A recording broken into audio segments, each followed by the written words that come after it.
Hello mga kapatid, magandang araw po sa inyong lahat dyan. So welcome po sa ating YouTube channel, Balugo Adventist Ministry. So ngayon po mga kapatid, ay meron na naman po tayong titingnan po na isang conversion story. So isa po siyang kaabag. So ang kaabag po mga kapatid ay member po yan ng Roman Catholic Church. So hindi ko po masyadong naintindihan kung ano po ba yung kaabag. Pero samahan nyo lang ako, titingnan po ang kanyang conversion story, paano po siya naging Seventh-day Adventist. Ayan po mga kapatid. Brother Brian, kanhi nga kaabag, nahimong Adventist, ang iyang gikakuyawan sa iyang pagkakaabag may kay di siya mahi makarinyo sa pagkaabag, kundi siya maghubog yun, kuyaw ang pare nagsulti ini, unya diha sulod sa simbahan. So, ang iyang dagan sa iyang istorya sa iyang pagka-Adventist, iyang isulti karon maigsoon atong lantawon. Sa tanan mayong buntag. So ako po gipasalamatan ng ako nga dati po sa una nga kauban di ay ako kahibaw kang Pastor Goyo nga usa din siya ka kanaang Katolik niya di ko basta-basta kay CFD. Nya sa ako pod nga side usa ko ka gitawag nga laiko o kaabag sa parokya sa Bayabas. Sa dugay na nga panahon ang ako nga serbisyo una nga nagtuog ko nga ang ako nga pagpanegresyo sa una. Tipo na to. Pero sa dagan sa panahon nga doon ako'y mga daghan nga mga pangutana sa akong kinabuhi nga dili gyud matubag sa bisan kinsa nga Example. o ang ako unang nga pangutana kanami tong panahon sa maghimo mi sa una og sunal meeting panahon sa adlaw nga Sabado. Pag sugod ana mag misa ang pare niya human ana magsugod na ang meeting unya pag human sa meeting pag paniud to dinha nako makapangutana og dako nga sa ako nga pagkakaabag grabe gyud ang pagrespeto sa ano bitong panahon sa pagsimba sa sa pulpit nga muyukbo gyud muyukbo unya ang dako nako nga pangutana nga una ngano nga dinha mismo magsulod sa kanaang simbahan ang kanaang kahilayan nga inom unay usagin nako nga gikakuanan. At kami po sa una, sa among magtuon mig debate, nagyod na tuba diha, na kulapo, na beer. Pili ra ka kay nga painit usa. Unya katong amuang kuan, tong amuang trainer sa CFD si Alexis Patiga. Humanyag lecture ato siya sa gawas inom og beer unya mo kuan gyud og kanang sigarilyo. Kuna nga sa hinay-hinay ako gid nang nabutang sa tungunahon. So ayan po mga kapatid, ang kaabag po pala ay dito sa amin ay lay minister. So parang katulong po ng pare sa pagmimisa. Yung magbigay sa inyo ng kalawat, ganun ba? So yung magmisa po yung pare ay magbigay po siya ng assistance. Matagal-tagal rin siyang kaabag mga kapatid. Tapos ang pinagtataka niya bakit hindi siya makarenew po ng pagiging lay minister kung hindi po maging lasing, kung hindi ka umiinom ng alak. So yan po ang isa sa requirements po paano ka maging isang lay minister according to his story. So hindi naman tayo naninira po sa Roman Catholic Church, pero according to his story lang. Yan po. So according rin ni Pastor Robert Goyo, pag mag-study po sila ng paano dipinsahan ang doktrina po ng Roman Catholic, ay sa harap nila ay nag-iinuman rin sila tuba, lungnig, ano ba yung makalalasing po na inumin. So pinahindulutan nila kasi yung pag-iinom para sa isang kapatid natin makarinyo bilang isang kaabag o lay minister pag hindi siya umiinom. So yan po, so patuloy nating tingnan Ang mga pangutana nga sa Sulod kadugayan sa simbahan. o diha mismo sa sulod sa simbahan nga matingala ko nga ingani di ay ang kanaang pagpangalagan nga tinud-anay. So nanay mga pangutana daan ako nga mismo sila ang akong mga kaubanan dili gid siya makatubag kundi ang pamaagi di ay mga igsoon nga anak bitawng matubag pinaagi ra gid sa Ginoo. Unsa may kasagaran yung ginainom mo to? Beer, ano? Ang gitawag nilang lungnik. Lungnik. Mo na pinagkakuan lungnik MP. niya. Pagka human ana nga kanang bungog-bungog lang yun, mo na giingon nila nga pinisingan dayon kuno og kuan. Kana ang beer, magwashing. Mo na washing. giingon washing.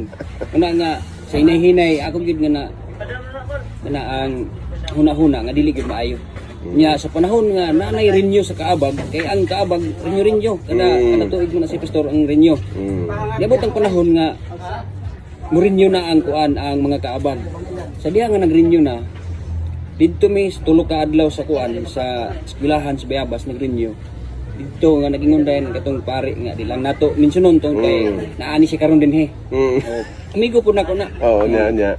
Ya nag-ingon siya nga dili gid ka mahimo nga kaabag, dili gid ka moinom. Katong nga panahon na pastor, dili gid ko moinom. Sa unsaon na gid Kuya, wasan dili gid ko moinom. Sa to sakto tanong ko nga dili pwede may mong kaabag kung di mag-inom, Oo, dili mo inom. Kay ang iyang rason, kuhaon kuno niya nga kanaang mo assist sa iyang nga misa, sulod sa usa ka adlaw sa Domingo, mahubog gid kuno ko kay paimno magid kuno kay ang kanang imno nila nga o kanang pagkalawat. O pangon na kuan mo na. Maghubog mo na. Maghubog yung mga whiskey. Murag 8% man tingali na.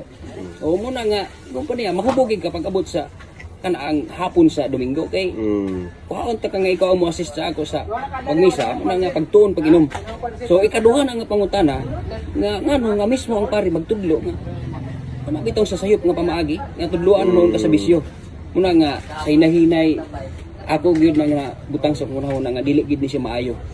Muna nga pilay dagan sa panahon daghan nga mga pangutana nga naa sa akong kasing-kasing nga wa gyud makatubag kundi Ayun po mga kapatid, yung time na po na mag-renew sila sa kanilang pagkakaabag o leminister, ay meron po isang pare na hindi ka makarenew kapag hindi ka iinom po ng alak. Kasi pag Sunday daw ay whole day tayo magmimisa. So marami tayong misa na daluhan, baka malasing ka. So habang nandito tayo ay masanay ka na sa pag-iinom. So, natatag sa kanyang isip, paano ba itong pare na to ay palaging nagtuturo po ng bisyo, tuturo po ng pag-iinom, malasing tayo, hindi naman siya umiinom. So, nalagay po sa kanyang isip ang isa pong tanong na paano ba naging totoong iglesia ito na yung mga nandito ay nagtuturo po ng mga bisyo o pag-iinom. So ayan. wa gyud makatubag kundi dili niabot ang panahon nga dunay crusade nga nahitabo sa among nga barangay sa Cagbauto. Cagbauto. Nahitabo ang crusade sa primero nga gabi nga ang akong nga dunggan kuan kana ang seminar. Happy Family Life Seminar. Kisa speaker na to? Ang speaker si Kuya Jun nga Lusinyara. Lusinyara. O muna siya ang speaker. Nya ang una nako nga kanabitong giganahan tungod kay ang gusto nako nga mahibaw-an kanang sa pulong sa Ginoo. Unya kay naa may mga salida sa dili pa magsugod. Na may salida bitaw pastor sa kanang sa panahon sa kaagi ni Ginoong Hesus mo kini pinakauna gid nako nga kana ang giganahan. Unya ako pud giingnan na ako pud giingnan nga akong wishes nga ana ang magdala ta og notebook kay para i-take note nato kung unsa ang mga livelihood kay naay mga livelihood nga ipang tudlo. Unya basig na po yung mga teksto nga pwede nato isulat. So kay, sa direct nga pagkasulti sa pila ka mga adlaw nasabtan nimo. Tulo pa ka gabi pastor sa wali. Nakadesisyon na gid ko pastor. Grabe no. Nakadesisyon na gid ko tulo kay pa ka adlaw nagdesisyon na. Oh kay sa ikaduha nga gabi ang mga pangutana nako nga gusto nako kay pangutana natubag yun. Kay ang una nga pangutana nako kabahin sa pagsimba sa Dios. Mao gid una nako nga pangutana pastor kung gitugutan ba gid sa Dios. Ang pagsimba o pagyukbo sa larawan gitubag na sa ato ang speaker. Ikaduha unsa gid ang tinuod nga adlaw ng igsisimba. Mao gid na ako mga pangutana tubag yun unya gipangayuan ako mga teksto. Supporting verse na gyud. Unya ang ikatulo pastor nga akong gipangutana ang kaning kabahin sa pagkaon. Munay natubag ang tulo ka pangutana sud sa duha ka paggabi nga tupiko muna sa ikatulo ka gabi nagdesisyon na gid mi sa uban sa akong asawa. So ayan po mga kapatid, ang kanya pong conversion story. So nung mag-renew na po siya ng kanyang pagkakaabag o isang laiko o lay minister. So sa paglipas po ng panahon ay meron pong crusade ng Seventh Day Adventist sa kanila pong lugar. So dumalo siya kasi marami siyang tanong marami siyang katanungan sa kanyang isip na nangangailangan po ng sagot. Kaya umattend po siya ng crusade ng isa pong Seventh Day Adventist. So unang gabi, pangalawang gabi hanggang sa pangatlong gabi ay naka-decide na po siya na magpabautismo po sa Seventh Day Adventist. Kasi yung mga tanong sa kanyang isip, lalong-lalo na po yung pagkain, yung Sabat, Yung mga rebulto, yung mga Diyos-Diyosan na bakit sinasamba ay nabibigyan po ng sagot po sa crusade. So, hindi po siya naglalawang isip na magpabaptize po sa Seventh-day Adventist.